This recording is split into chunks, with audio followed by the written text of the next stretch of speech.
Hello, everybody. Greetings and salutations, everyone. It is a joy to be here. This a glorious Monday morning. I had a wonderful weekend. I really did. We had a I think a church a talent contest. Well, it's more just a show. It's a talent show um, at church, and it was a lot of fun. And having been in the live entertainment industry for for quite a while, I really enjoy getting to go and watch just regular people put on a show. Um, I could have I could have if I really pushed it. I probably could have been in the show and done some time. But I really saw it as an opportunity for myself to just enjoy the show. I enjoy, and this is one thing I tell comedians all the time and other people in entertainment is when you get an opportunity, go just watch other shows that you're not involved in, whether it's what you do or something completely different from what you do. You got to get outside your little bubble and go and experience what it's like to be an audience member, just for the sure joy of just being an audience member, because it helps you kind of reconnect with reality a little bit, because as an entertainer you get so focused on. And my hair's looking mighty good this morning. I might add to that. But anyway, um, so we go to this thing. It's at the church, and it's several members from different congregations are there, and we had little skits put on by the single adults ward congregation group. They were kind of running the whole thing, and my son was involved in it. He got involved in it late, so he wasn't. He was more of a background person, but I think they wasted an opportunity because my son Joshua is very funny and enormously talented singer, and they missed out on something great with Joshua. But besides that, they did have this young man who I saw this kid grow up in at church. And I've been friends with his family, his dad for many years, and he's become a singer in his own right. He produces his own music and puts on shows and he was hosting the thing. His name is Zach Kindle, and he's my featured artist of the day. Um, I've posted a couple of his videos, but his name is Zach Kindle, ZackKindel. I think it is Kindle, or it might be AL. But anyway, Zach Kindle, young man. He's in his early 20s. Good looking kid. A lot of fun, a lot of energy. Got the place going. I mean, he really brought a very professional feel to what was an amateur show. So he really stepped it up. Him and the other brother that was doing the MC, they really stepped it up, and they put some production value into this thing, and made it fun. It was really cool. Got the audience involved. Of course, all the different acts came up. And uh, at one time they had a long transition between a couple of the acts, right? And so he was, goofing off with the audience, and he invited somebody who had a talent that wasn't in the show that wanted to take a minute or two, and if they were ready, get up there and do their talent, right? And I knew he was he was. I could see that he was sort of opening the door for me to get up there, right? And I was contemplating saying something. I was contemplating it because I could see he was filling time, and I thought, well, if you need someone to fill time, I'll fill time. But fortunately, instead, there was a young man in the back of the hall, and his friends started, putting and hollering, "Hey, get him up there! Get him up there!" And so they go back. They get this kid. He's like a 12-year-old kid, and they bring him up on stage. He's a singer. He wants to do it. He's really excited. You tell he's really nervous, but at the same time, he wanted to do this. And he had to do a cappella because they couldn't find the music that he wanted. But he sang Bruno Mars song, and this kid nailed it. Had to do a cappella, but this kid just nailed it. It was fantastic. It was one of those moments you're just like, this is really cool. I'm here right now because this kid's rocking the house, and so it was a lot of fun. There was so he did really well, and all the other acts did really well. It was just a fun night, and it reminded me. I was watching this, just watching people just having an opportunity to just get in front of an audience and entertain them to some degree. And there was no it was just pure joy. They were just doing. There was no awards. There was nothing to be gained from this other than just the pure joy of sharing their talent, and it was just fun. It was fun. It wasn't perfect, but not being perfect is what made it more fun. So it was perfect at not being perfect. You know what I mean? Like, I think sometimes as entertainers we think everything has to be exactly just right, or and it doesn't.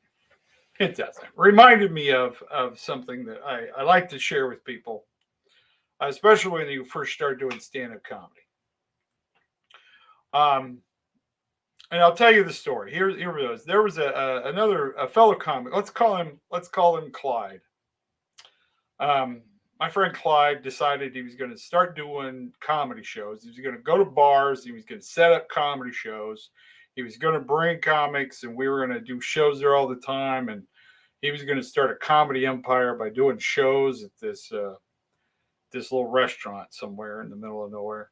And so he talks to the restaurant, and what it is, it's a bar on one part, a bar/restaurant, and then they have a banquet area that will host to like 300 people, right? So it's big size, for uh, you know, uh, big banquets, fundraisers. The people do wedding receptions, all that kind of stuff. One of those things, right?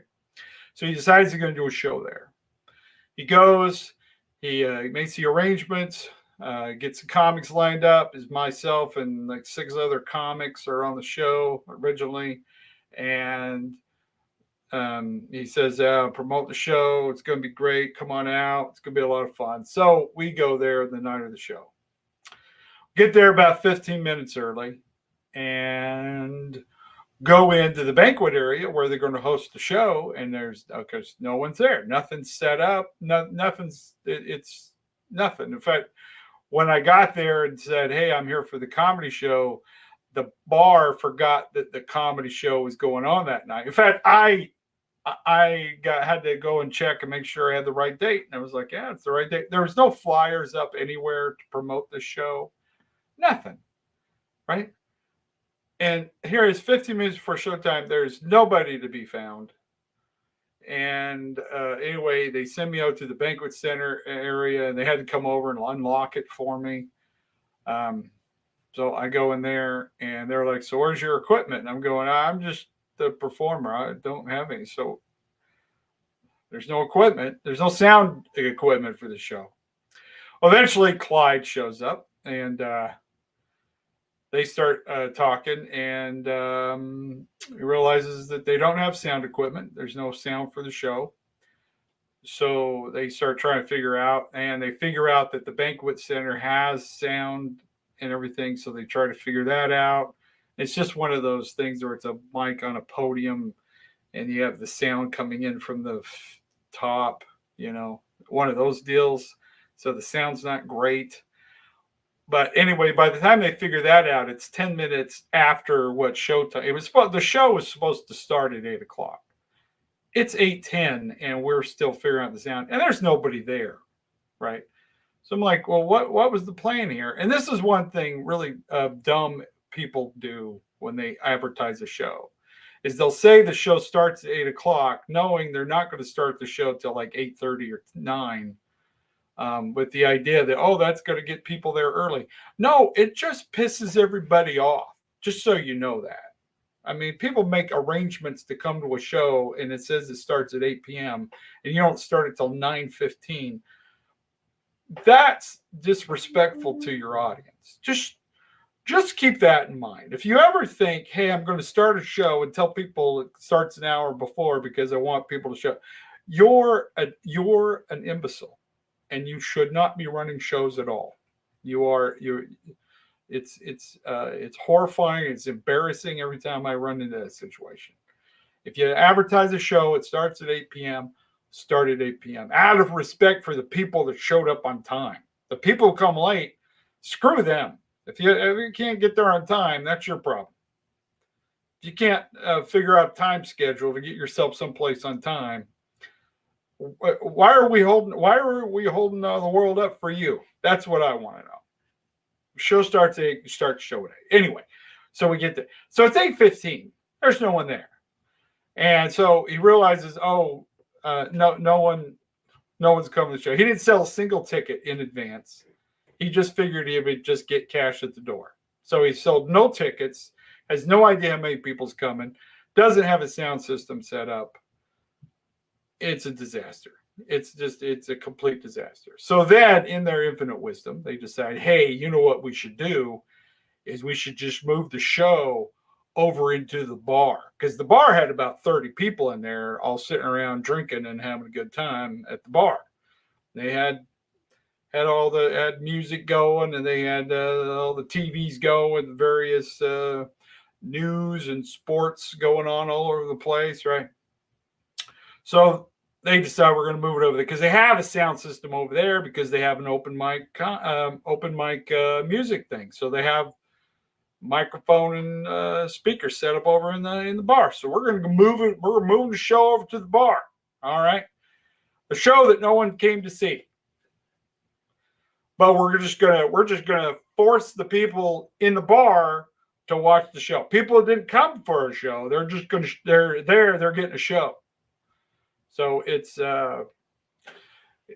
setting up for a glorious evening of comedy is what we're doing. So we all move over into the bar. They get the thing set up, and we make it, and they're like, well, we're just going to start 9 o'clock, in case some people who wanted to come to the real show, we're going to have them come in here and just not charge them. I'm like, nobody came to actually see this. Not a single person came, because he did nothing to advertise. First of all, this bar is on a busy road, and there's no signage at all out front advertising comedy at all. In fact, you don't even know if the place was the bar. The bar didn't even have good advertising for itself. Not that they needed to, apparently. It had a clientele, so it didn't care, right? Not a single flyer in the building advertising the show. People at the bar, like when I showed up, half of them didn't even know there was going to be a comedy show, and the other half that knew about the comedy show forgot about it. It was like, oh, is that tonight? So they're not telling anybody about it. So the whole round, the advertising was just he made a post on Facebook and thought, woohoo, that's gonna bring the numbers in. Doesn't. You're gonna pay for an ad in Facebook, and it's still not gonna get seen. It's gonna get shown to a bunch of people who don't care, right? So it's a disaster. But anyway, so we go in, we set up in the bar, and I'm like, this is a horrible, horrible idea, which of course makes me enjoy wanting to do it even more, because I'm a big believer, if you're going to do comedy, do it in the worst and most uncomfortable situations you can find, because that's where you become a real comic. When you have to really step it up and do a show for people who didn't know there was even going to be a show, that's where you can learn how to do a show. I mean, if people are paying, they're invested they're great audiences. If they know who you are and they came specifically to see you, they're the best audiences. They're amazing. But if you can go to a place that wasn't even planning on there being a show, had no expectations of there being a show, and then you get those people laugh, that's what I'm talking about, right? So I'm I love doing bad shows just because that's give me a challenge. That's what I'm saying. So we go and we start the show. Of course, it starts at like 9:15 by the time we get everything moved over and then situated. So hour and 15 minutes later from when the show was up. But then again, no one's there anyway, so it didn't matter, right? So we announced to the people in the bar, hey, we're going to do a live comedy show. So we tell it, make an announcement, we're going to do a live comedy show. And no one cares. No one pays attention, right? So we turn off the music and everybody's like, what's going on? Turn the music off. And the guy gets up there and says, hey, we're going to do a live comedy. And the people in the bar are like, great. I mean, there was not like, oh, wow, a free comedy show. Woo, this is going to be great. Yeah. No, that was not the response that we received. You could say, I think open hostility is what we received from that group, because a lot of these people came there to hang out with each other and talk and socialize, not listen to a bunch of comics talk about weed. So anyway, we start the show. The MC gets up there. He starts teasing, trying to goof off at the audience. And now here's the thing. A lot of people think that hecklers ruin shows, and they do. I'll be honest with you. Hecklers, you're not necessary at all. But this night, a heckler would have been welcome. Why? Because that would have showed somebody was paying attention.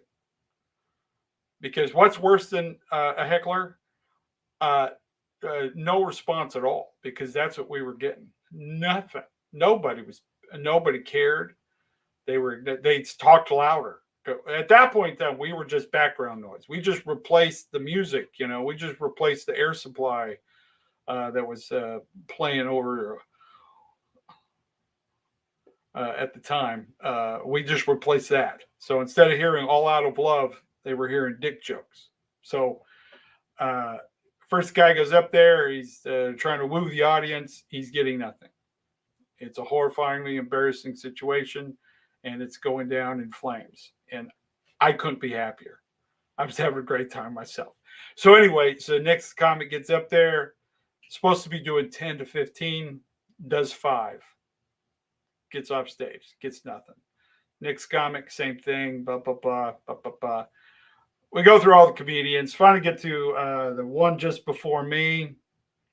Very talented comic.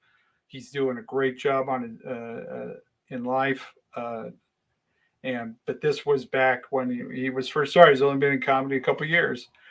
But he's a great crowd work comic. He gets up there. He worked the crowd. He got him interested. You know what I mean? He got him interested. He did his thing.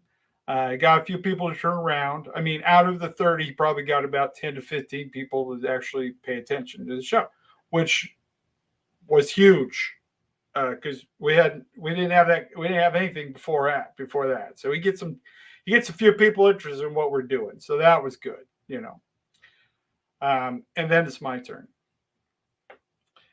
Now, one thing I tell people when you do comedy is whenever you get on stage, whenever you get in front of a group of people,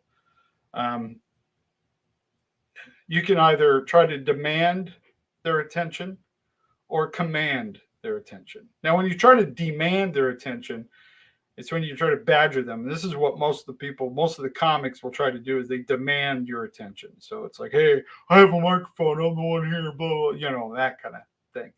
And they'll start teasing people. The audience will start. They really just sort of dig themselves a hole because they're chasing the audience. As I like to say, they're chasing the chicken. You ever tried to chase a chicken? You ain't going to win that battle.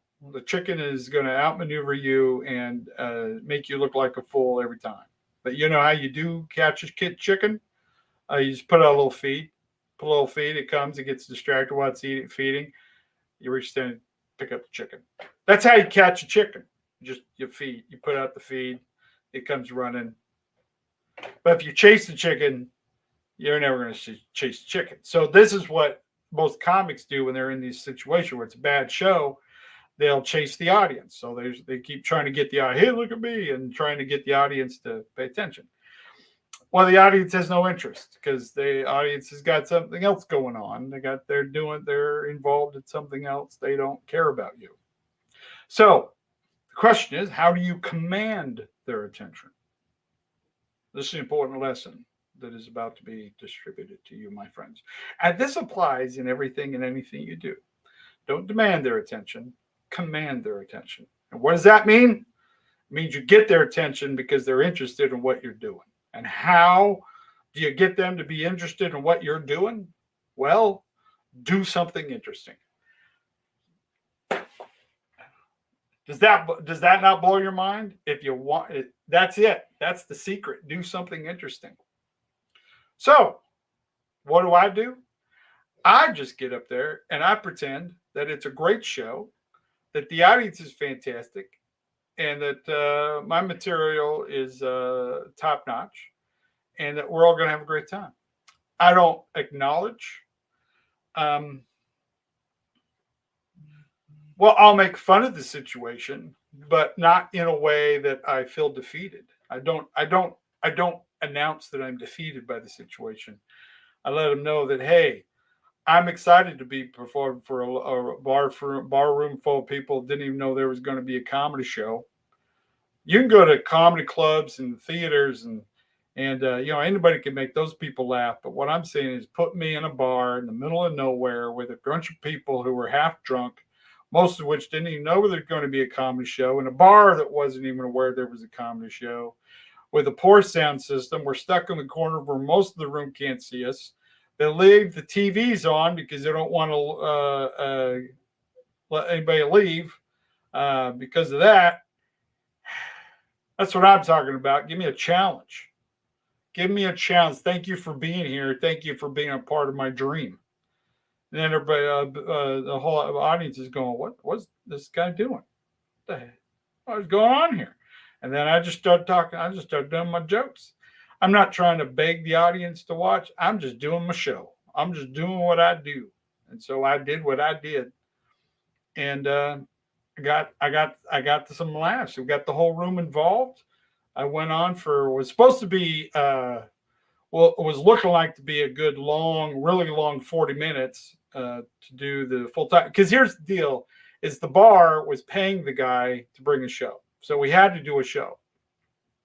It wasn't entirely on just ticket sales, but it was just, the bar was paying this guy money to put on the show, and I was being paid to do a show, and so I had to do a show. And to meet the time requirement, I needed to do at least 45 minutes. I ended up doing an hour and 15 by myself. Why? Because the audience got into it and we were having fun. And what did I do? Did I chase them? Did I beg them to watch? No, I just got up there and do what I do.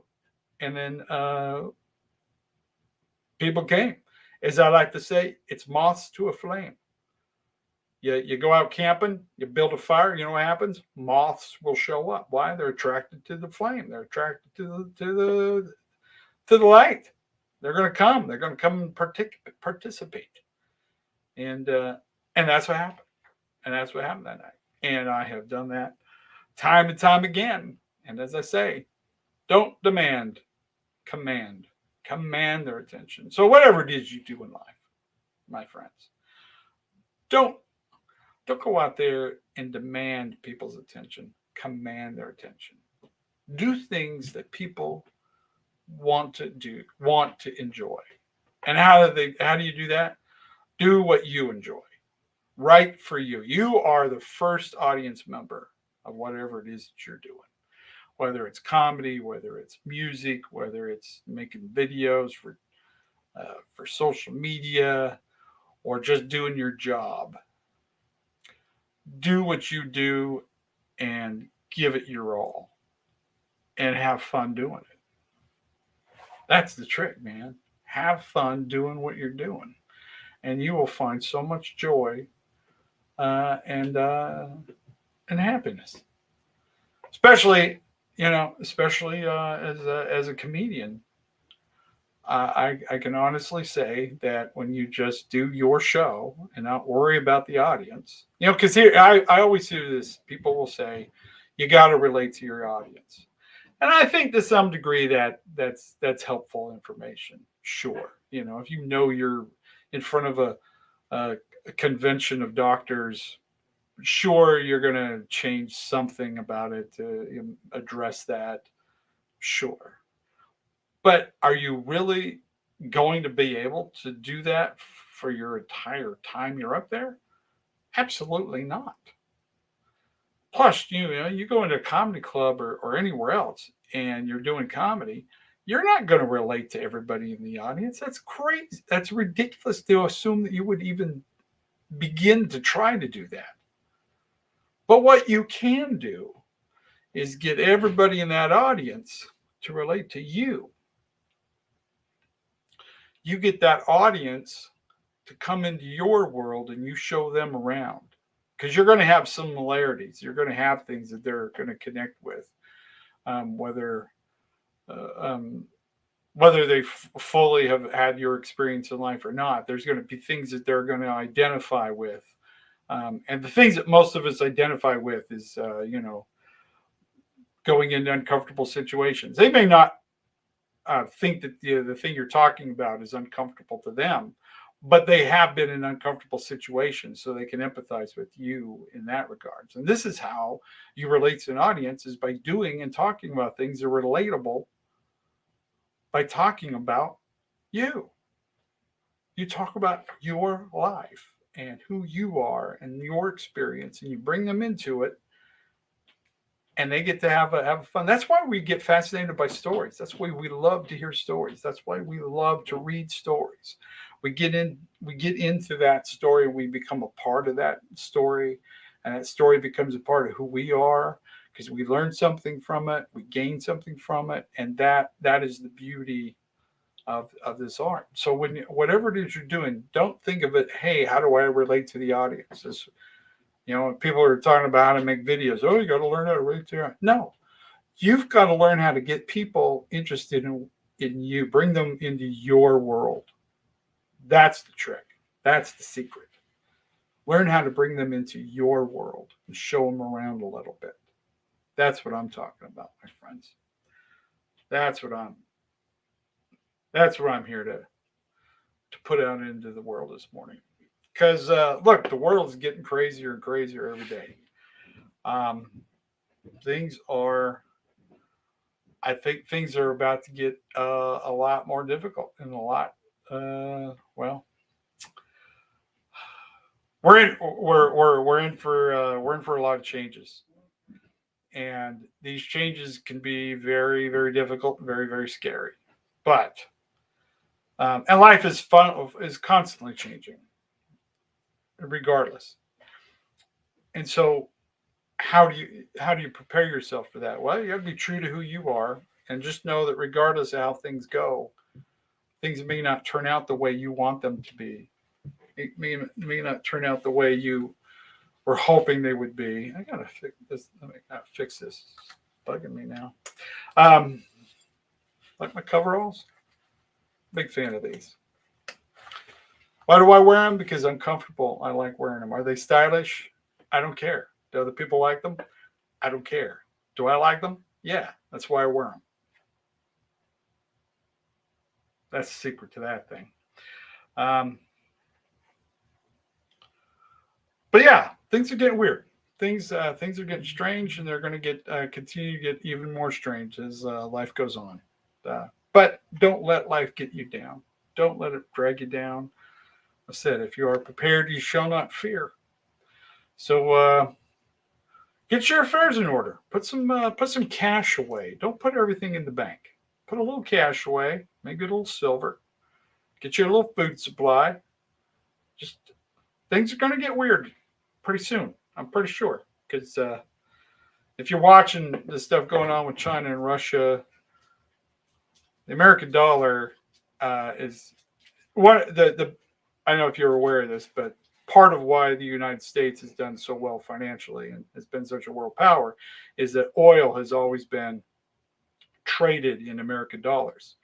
So that has always been why the American dollar has always been strong, and the strength of the American dollar is what has helped our government do horrible, terrible things to us by getting us into extraordinary amounts of debt. Why? Because the American dollar was always stronger and stronger, and so it was always kind of able to hedge the bets. Well, anyway, we've spent too much. We're way in over our heads, and now the American dollar is being taken out as the currency used to trade in oil, and that's going to make things very, very different. And you may not, the mainstream media is not talking about it. They're just ignoring the entire thing, which is ridiculous. Because if you really want to be fearful of something, that's what you should be worried about. Because that's something you should be. Not be fearful, but just be aware that things are going to change very quickly. And so just do things now to protect yourself while you got time. You still have time. I don't know how much time, but you still got time. Get a little food supply away. Put some fresh water away. I don't know if you've just heard this.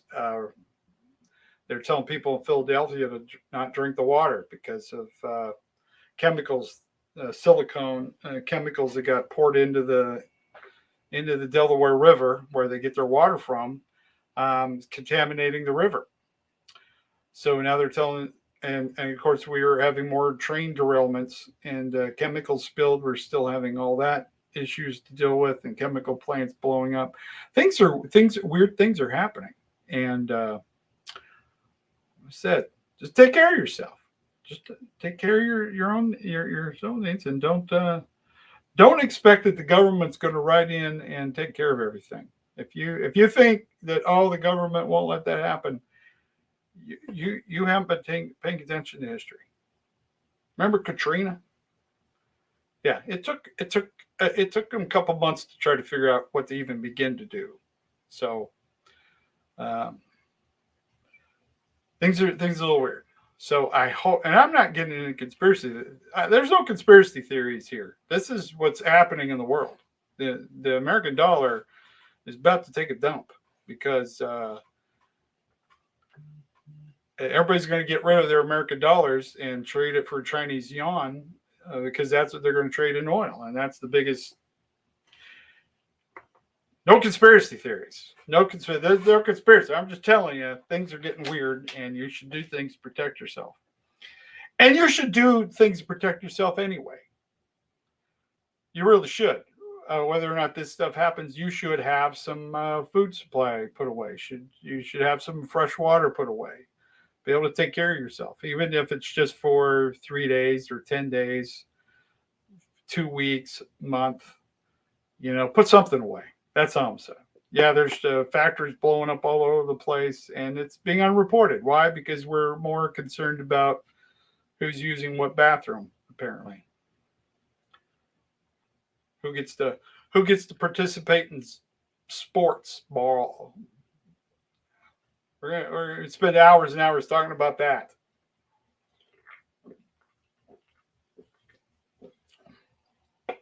So anyway. Go try. No, you don't need to start an underground bunker. I'm not saying go full on nut crazy. What I'm saying is just, have a little extra on hand. That's all I'm saying. So I'm saying, put a little extra on hand. Just be able to take care of yourself for a few days. Because, things are about to get really weird, I think. And,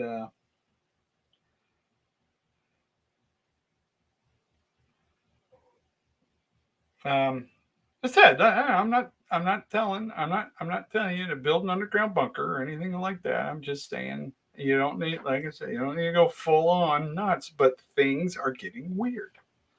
That's all I'm saying. Things are getting weird. And I'm telling you not to be, I'm not trying to scare anybody. You don't need to be scared. You don't need to be fearful. Um, but just and it's just common sense things that you can do. Just buy a little bit extra, have a little bit extra stuff on hand. That's it. That's it. That's all I'm saying. And it'll actually bring you a little peace of mind, even if things don't happen, which is great, right? Um, I've always been one that, when you prepare for something and it never happens, then the preparation probably helped it keep from happening. It's part of that universe, changing the universe, communicating with the universe, or as I like to say, I put cameras in my car when I'm driving, because as long as I have the camera on, nothing exciting ever happens. And it's true. As soon as the camera's not working, or if you get to put it in, that's when something happens. But as long as the camera's in the car, nothing ever happens. It's one of those universal things. It's just part of that. Is there logic or reason to any of that? No, absolutely not. Absolutely not. None whatsoever. But it does work. So anyway. But yeah, things are gonna, just take care of yourself. That's all I'm saying. So let's see. Let's see what people are saying. Backpack. Yeah, get backpack. So what you do is you do what's called well, in the military, we always had what's called a bug out bag, or some people call it a 72-hour kit, but we always call it a bug out bag. And it's just the things that like battery chargers, flashlights, have a little flashlight with you, ready to go. Ready to go. This is one that's a USB rechargeable, and just something to start a fire with. A little lighter, a little space blanket. You never know where you're going to be, where you're going to get stuck. Because if you've ever been stuck at an airport, I years ago I was flying through Dallas, and there was an ice storm, and the airport just shut down. And they said that it was going to be 3 to 4 days before they would even open up. And then it was going to take another 2 or 3 days to kind of get everybody who was there flown out. So it was looking like, they're talking you're stuck there for a week. Well, I had places to go. And things do. And I was able to rent a car and just go and leave. But my wife, years later, she got stuck in the Dallas airport. She was there for 3 days. And you never know where you're going to be when stuff goes down and when. So, be prepared. Yes, the hurricanes. This is right. Yeah, Jeff, the hurricane that just happened. Let's see if I can get this to. Where's my cursor? Here we go. Just lived through Hurricane Ian, 145 mile per hour winds at my house. We fared okay and nobody got hurt. That said, we had no power for 2 weeks, no city water supply, had to flush toilets with our pool water in 5-gallon buckets. We stocked up from before the storm hit, but lots of people are still living in tents near the shoreline and no end in sight. Lots of folks are helping, but government help is still pretty thin even months later.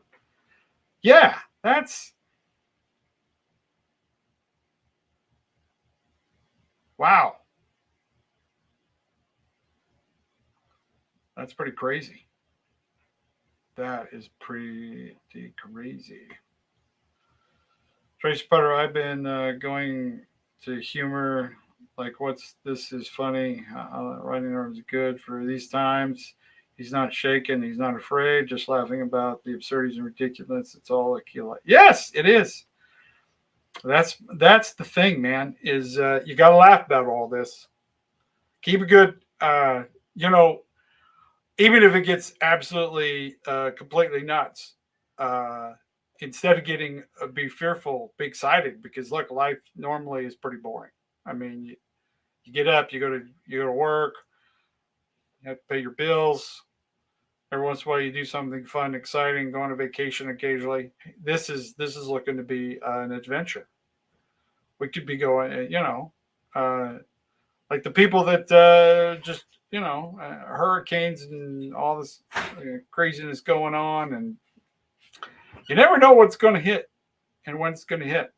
But you got to take it in stride. Just got to say, hey, and if you're prepared, if you have the things that you need, you have a lot less stress, and you can be helpful to yourself and to other people as well. So, I said, I'm not here to alarm anybody. I'm not here to scare you or put in fear. I'm here to give you some hope and some.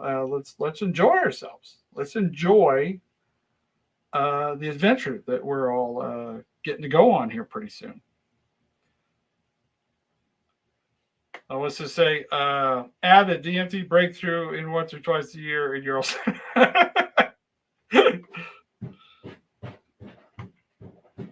Hello from Toronto. Having autism, ADHD means life is never boring. That's awesome. But also living as a square peg. Love everything you do, Ryan. Thank you. Yeah, you should. We all need. We're all square pegs. Let's just fact. Let's just have fun, man. We're all a bunch of weirdos. We're in a weird world. The reality thing is overrated. Let's just enjoy ourselves. Can we see my back? Where? You know what? Thank you for calling me out on that. Where? Hold on.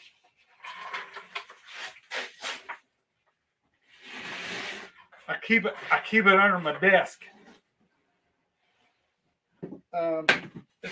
It's more in my bug out box. So I've got, okay. That's not part of it. So I've got it's a tarp. I have a tarp. It's one of my things. Let's see what else. Hydro pack. So you're gonna put in fresh water. I should probably put fresh water in it, but I have a hydro pack, just extra water. I believe this is a first aid kit. A Voyager kit. It's got it's a lot of just first aid stuff right there. Got that.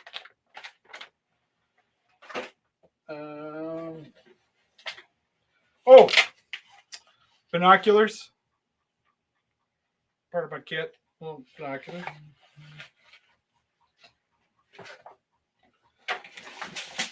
Okay, now these guys are not. I'm not endorsing them. They're not a sponsor, but I do get stuff from these guys. Battle Box. I get a lot of cool stuff from them. There's the Prepper's Water Survival Guide. Okay, but this is just one of the kits. Knives. I got lots of knives and multi-tools. Water purification pills. Plastic for tarps. This is a water filter that you put on top of any water bottle, and it'll filter the water. A lot of water filters. A lot of water purification stuff. Water treatment. Got that.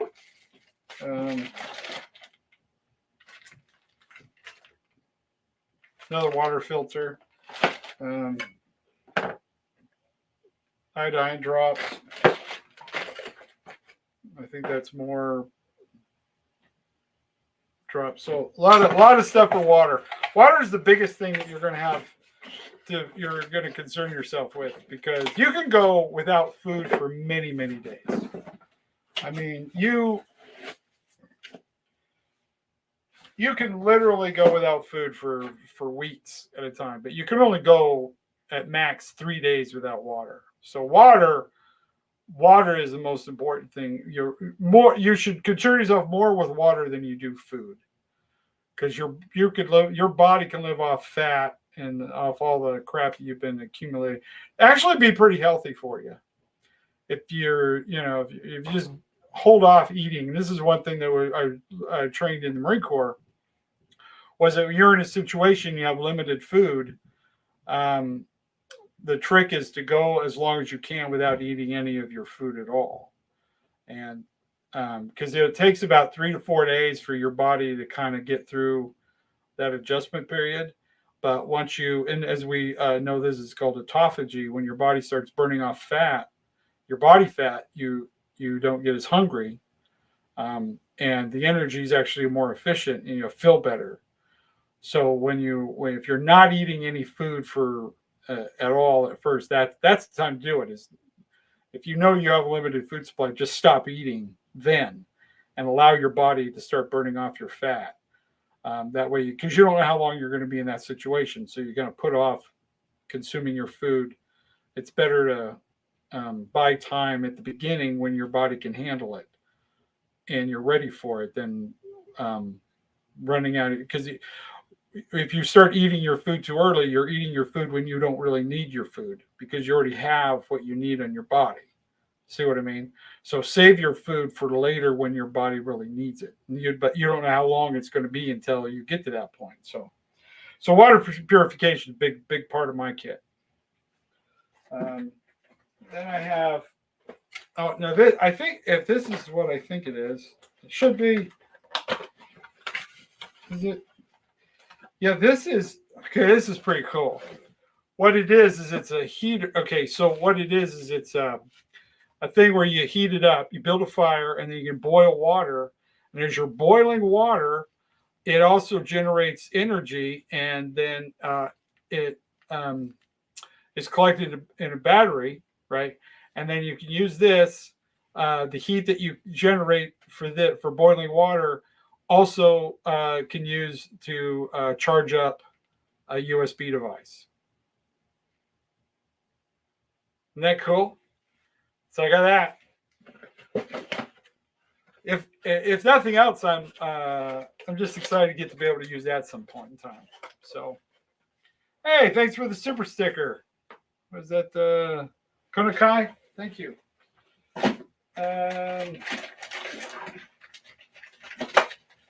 So life straws, like I said, lots. I have about 4 of these. I have one for everybody who is near me. But these are pretty cool because what they do, the life straw, is, you know what? I'll open it for you.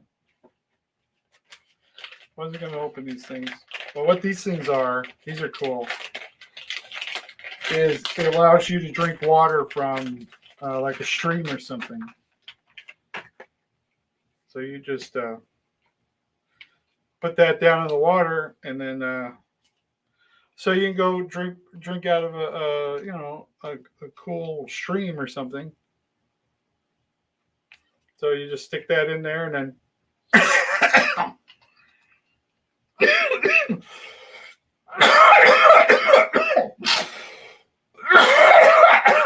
oh, gee. Anyway, those are nice to have. I'd say water and heat are 2 of the most important things. Anyway, those are called Life Straw. Again, not sponsored. It's just what I use. Life Straw. I said Battle Box. These guys, they'll. It's a subscription thing. I was taking it for a few months till it got to the point where I pretty much had everything I needed. And but they have really cool stuff. I like these guys. And you go in there and pick what you want, and it's not that expensive. It's actually much cheaper than you'd think.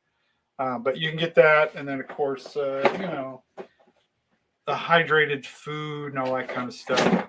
But anyway, that's my. I have a backpack. It's sort of I keep in the car. I keep stuff in my car because that's a good place to have it. So that if you have to take off. If it's already in your car, you don't have to think about it. So I actually have several different kits. So, but get iodine. Get.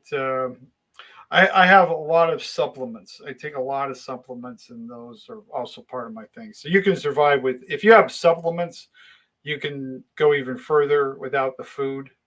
You know, if you're all you're worried about is calories, then you're doing pretty good. So I didn't plan on turning this into a preppers thing. But okay, but you asked. That's what I do.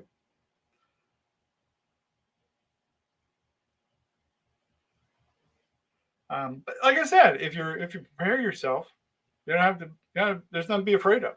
If you know that, hey, man, what power went out? I'm good. I got generators. You can get generators pretty cheap. Um, that's nice. Keep and mostly what we use the generators for is just to keep the refrigeration going. Um, then what we do when we do start eating food, when you start to eat food, the trick is to eat all the frozen food first, because it's gonna is it, if you don't have to expel energy keeping that frozen for a long period of time. So we'll immediately start eating the food in the fridge and that stuff. The stuff that will last longer, just well, wait long, put that towards the end. So yeah, prepping it doesn't take you. I think the problem with when you tell people how to be prepared is everybody thinks that you got to have an underground bunker and spend millions of dollars building a shelving system and all this. It's like no, you just supplement. Look at what you have and say, okay, is this going to last me for several months? If everything goes crazy, power goes out, and I'm on my own, what do I have? What resources do I have to take care of myself? And a lot of this stuff you can do very cheaply, very easily, but just put it on hand. It'll just make you feel better. Just knowing that if your power goes out, you're not going to be destitute. Um, just know that you have stuff. That's it. Yeah. Should I do a survival series?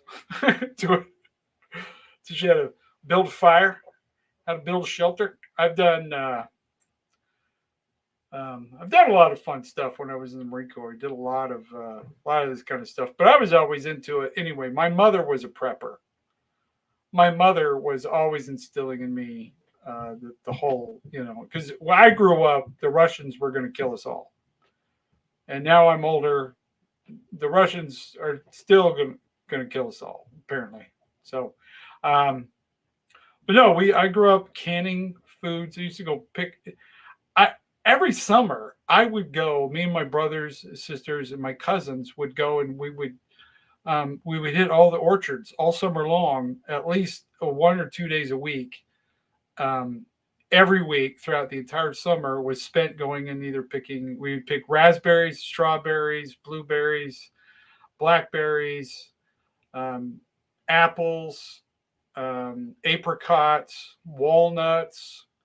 Um, Gee, what was and it was funny because my grandmother had all these friends who had different, like one had a walnut tree, another one had a pecan tree, and we would go and we would just go pick. I remember going to this one lady's house and just picking up walnuts every summer for 3 days. That's all every summer since I was a kid.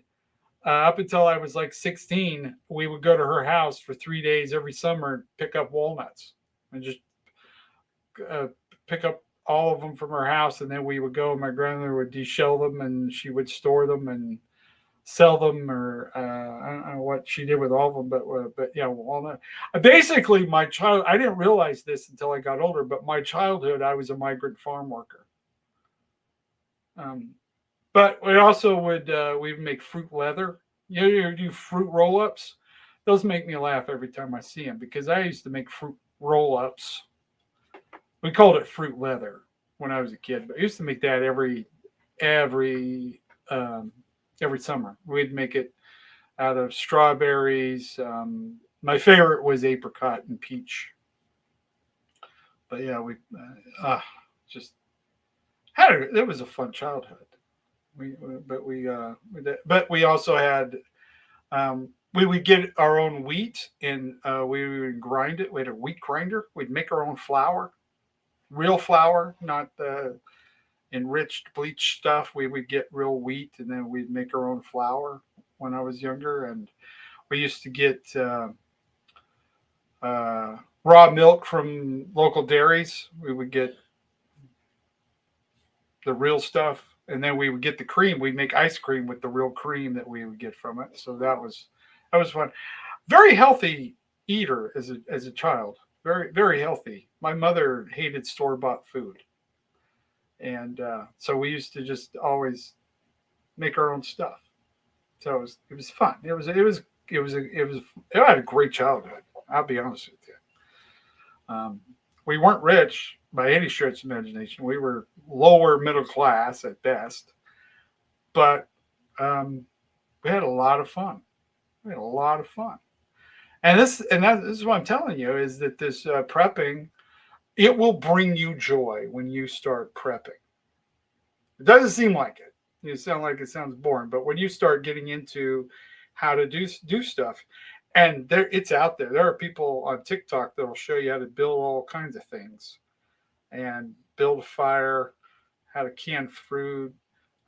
I've been really enjoying people who are collecting mushrooms that are edible and also just things out in the wild that you can eat that are actually pretty good.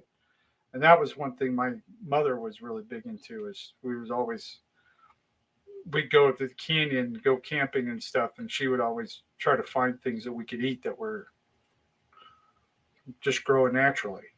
So that's what I grew up with. Um,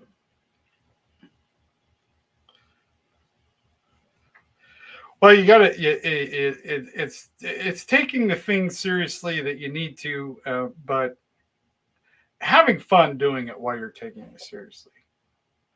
Because learning about all this stuff is fun. Learning about like making your own granola, making your own energy bars, making your own energy drinks that are actually good for you. Learning all this stuff actually is um, a really great way to just improve your diet, improve your mood. When you make something, it tastes better. It just does. Since we've been cooking at home a lot lately, going out to dinner is just not that exciting anymore. We go out occasionally. We did the other night just for the fun of it, and but let's just say I entirely understand what you mean, but I disagree. Is this with me? Well, live in our own worlds built by our experiences. Thinking life is not inherently serious to me doesn't negate experiencing love. Okay, that must be. I don't know where you're. Is that part of the conversation? Um, oh, I already had you on there. Mud pies, face green, smiling are good. Yes, mud pies are very good. Uh, so yes, we're talking about fruit roll-ups and the end of the world. That's what we're talking about here today. That's the theme of today's conversation. It did start there, but we've gotten there. That's where we're at now. Hey, Jack Public. What y'all know, Jack Public is one of my biggest supporters, especially on the YouTube. Anytime I post a video on YouTube, Jack Public is there with a comment. Every time he likes, he shares. He's one of those people that's hit the notification bell because as soon as I post something, he's on it. Love this dude. Huge supporter, and I really, truly appreciate him. And all of you. I love all you guys. I love everybody who's out there. And all you're doing for me. Let me be a part of your journey. Let me be a part of your weirdness, allowing me to partake of your weirdness. Eat lots of colored fruits and vegetables. All have nutrients in all of our eyes and other organs. Yes, that is very true. The more colorful, the better. The greens are good for you. In fact, Look what I got. People, this is what I'll be consuming. I won't consume this in front of people because I make weird faces, but I'm going to have some kombucha. Work on my gut health. Or enjoy. Thank you, Cynthia. Thank you, Cynthia. Um, but I do want to say, you guys are fantastic. I appreciate all of you. I hope that you're gaining something from these my moments of insanity. As I get on here and babble on for a while. I'll be actually producing a real podcast, which a lot of the stuff that I talk about here is going to be part of those podcasts because I kind of flush the ideas out here with you guys and get to have your instant feedback and see what you have to say. And I do try to go through and read all the comments uh, that I can. I do appreciate all of you, and thank you for all your kindness, for your gifts, for your support, and hope that you have a great day. Hope that you're having a good start to your week. Um, Take care of yourself, and hope you're finding peace, love, joy, and happiness in this beautiful day. And look for, let's see, I'm going to be in, got a show out on the Cape this week on Thursday. And then the next show we're going to be doing is the one in Iowa, Keokuk, Iowa. Tickets are still available. They're going really fast for that and the show in Oregon. Tickets are going really fast. And Vegas at Wise Guys, March 14th and 15th. Tickets are available now at wiseguyscomedy.com. So I'm getting out there. And I'll be seeing y'all because I love seeing y'all. I love meeting in person. It's the best. So anyway, y'all have a great time, and we'll see you another day. We'll see you tomorrow. I'll be back here tomorrow. Oh, wait, tonight. I tell you this. I'm going to go live with Teresa tonight. We're going to be doing that every Monday night. Me and Teresa. We'll be talking more about the tour coming up and new stuff that we have available on the website, and we're taking questions. Yes, I'll be in Carson City. Yes, we'll be talking about that tonight. More dates, all the dates, ticket options, how to get a hold of me, all that kind of stuff. That'll be tonight. I'm not sure what time, but most likely it's going to be about 7:00 Eastern. We'll be going live. So thank you for being here, and we'll see you later tonight.